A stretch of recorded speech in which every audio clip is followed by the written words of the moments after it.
Hey everyone, I am at the most beautiful park here, and gosh, I just want you to be able to see um, this place. So let me just show you. I'm gonna flip it around because I don't know how to do it on here. Anyway, I need an IT guy. I'm just gonna show you myself, okay? Forgive me for I'm not such a great I need an IT guy and a camera guy, okay? But I just wanted you to see how beautiful it is here. And I'm making this video because, I just want to encourage you guys, because I know for me, I need some encouragement, and I found that the things that I need, the way that God's word is really counterintuitive to the world's ways. And whenever you need something, the way that God's word is written is he basically tells us to go and be the answer that someone else needs. So for example, if you need encouragement, you go out and be an encouragement to someone. If you need prayer, you go and pray for others. If you need help in some area, you go be that help to someone else in that area. Do you know what I'm saying? So that's why I'm making this video. I'm gonna take my seatbelt off. So I'm hoping that, well, you forgive me for this this terrible jiggity jaggedy video, but I don't have my stand here today, so I can't keep it still. But I wanted to encourage you, because this is what I hear God saying to me, is that while I'm out here and I'm sitting out and I'm looking at the beautiful park area where I'm at, and I see the peacefulness and the stillness of everything around. Is just, it's like, I don't know how to explain it. It's almost like, this is why I love the park so much, because it's like when you get out here, it's so peaceful, and it's almost like none of your problems matter. Like, this is my happy place. And when I was raising my kids, I always took them to the park. We were always at the park.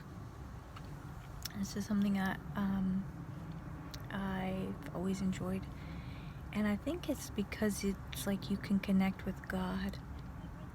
But while I'm sitting out here, I hear God saying, be the answer to what you need.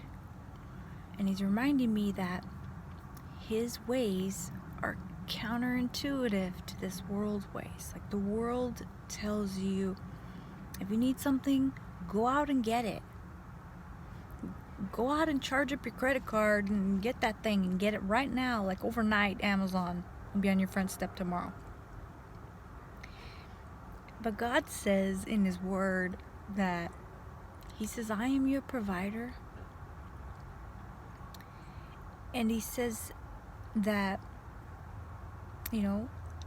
if you will do things my way, you will see the supernatural, because we're humans and we live in this natural realm, but we are not only natural people. If you are a follower of Christ, you have Jesus Christ's Spirit on the inside of you, which means you are also a supernatural being.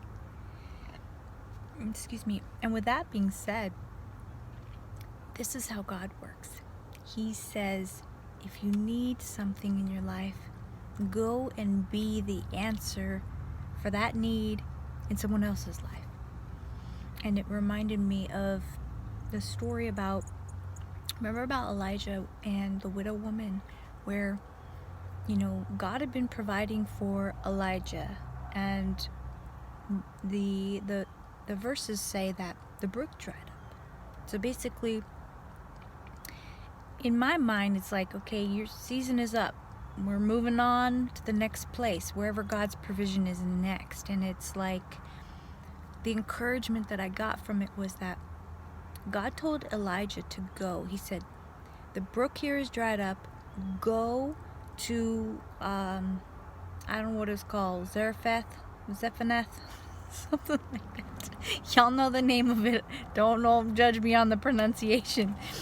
But he tells him to go to this place, and he says, I have commanded a widow woman to provide for you. She's going to feed you. So he goes there, and when he gets there, he asks this widow woman, for a drink of water, and then he also asks her for, give me a piece of bread. I'm hungry. I haven't eaten. I'm kind of improvising, like my own translation, but he says, give me some bread. And so she tells him, as surely as the Lord lives, like I only have a little bit of oil and a little bit of bread, and it's like her and her son, and she's like, it's only enough for me to make for my family. We're going to eat our last meal and basically die. I mean, it's a little dramatic, but that's what she tells him. And he tells her that the Lord sent him, and he's telling her, don't be afraid. Make use that last little bit of oil, use the last little bit of flour, and make that bread or that cake or whatever it was, and feed me first. And so for her to do what he said, he is giving her the instruction that God gave him. And that's what happens with us. Sometimes God gives us an instruction, or he moves us to here or there or wherever, and it doesn't make any sense in the natural. But remember, we are not only natural people, we are also supernatural people if you're a child of God. So he tells her, feed me first. Okay? In the natural, it seems like, yeah, right, I'm going to give you my last hamburger and then I'm going to have nothing to eat. No. But God's way is, we reap what we sow, but also when you step out and do things God's way, the rest of that story goes on to say that the widow woman did what Elijah told her, because Elijah told her, this is what the Lord told me to tell you, basically commanded you to do this. As she did it, she stepped out in faith and she fed him first. And the Bible goes on to say that Elijah had enough. It says that oil and the flour, it didn't run out. It said that he had enough to eat, and her son. So it fed him and it fed her and her family. It said every day. Every day. And the natural would say, yeah, right, every day. How is a little bit of oil and a little bit of flour going to last every day if it was just enough for one little tiny cake or one little piece of bread? That's the supernatural provision of God. That is where his provision is. It's stepping out in faith. You follow whatever God tells you to do, no matter how crazy it seems in this world. I hope that you're encouraged today to put feet, legs, muscles, something on your faith and run with it. Go. Faith is an action word, and following Christ is not just, hey, let's go to church and hang out with our buddies on Fridays and Sunday and Wednesday night. No. It's going into all the world and sharing the gospel of Jesus Christ. It's healing the sick. It's curing diseases. It is laying hands on the sick and healing everything that is sick in their body. It is casting out demons of drugs, demons of cigarettes, demons of depression. It's sharing the gospel.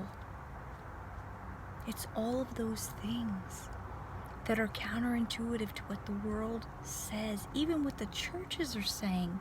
A lot of churches are you just go and you sit, you hear a preacher, they preach, you smile, and hey, we love you. Now they're doing elbow bumps, no handshaking with COVID-19, and then you leave. But we got to take the gospel to the streets. We got to go and be the hands and feet of Jesus. We have to go and do like Elijah did. He was out sharing the gospel. And God was his provision. And when the brook dries up like it did for Elijah, go to the next place where God tells you, where the brook will be flowing again with God's provision. I hope this encourages you. I feel inspired. And you know, if I was in your presence right now, I'd probably be screaming because I get excited. But it's just me and the camera, so I'm pretty low key right now.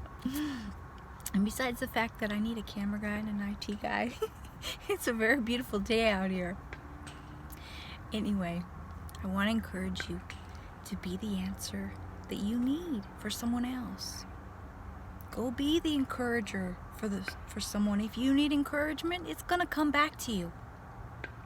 If you are expecting someone to help you with your ministry or your bills or your whatever, go help them with theirs. With whatever you have, just use what you already have in your hand. Be inspired today. And remember, God's word is true. It always goes out and accomplishes that which it was set forth to accomplish.